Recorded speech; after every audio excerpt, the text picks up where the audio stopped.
Hello friends, welcome to my channel. In this video we are going to discuss about the stock of General Electric.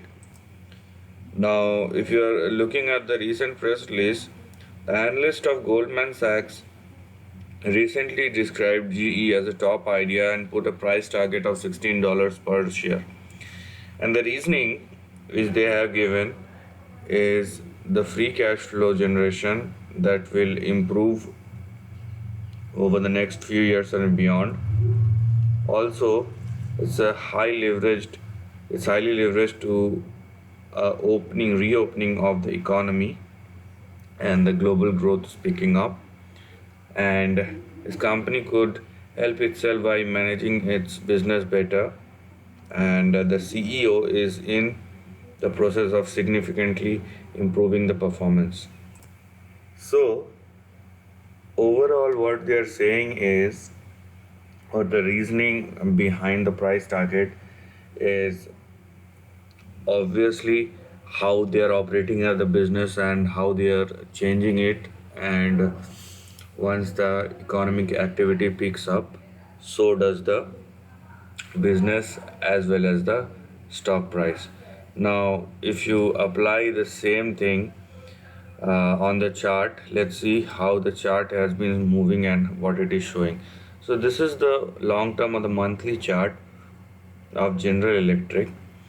And if you are looking at this chart, let me also show you the daily chart that will give you a clear idea, because it's not very much visible in the monthly chart.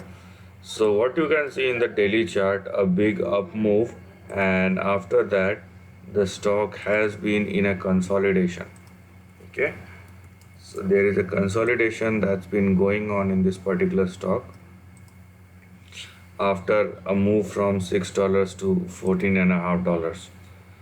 Now what does it means?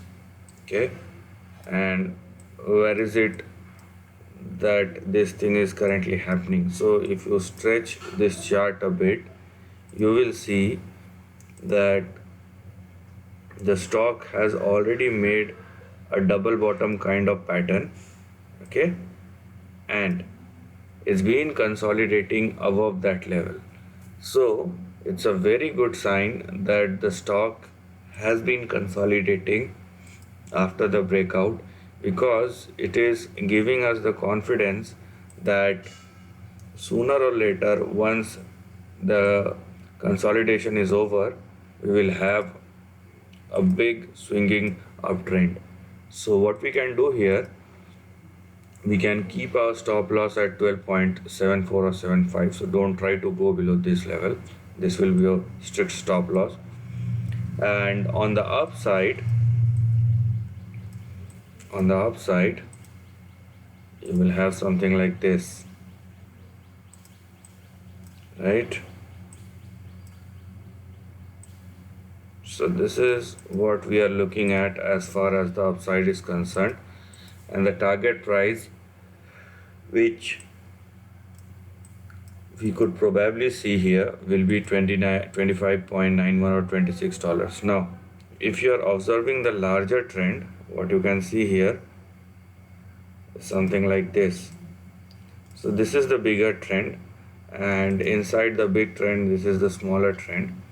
So once it will sustain and consolidate enough above 12.7, then it will again be a candidate for an upside and to at least retest the big resistance, which will be in between $25 and $26. So this is the end of the video. Thanks for watching.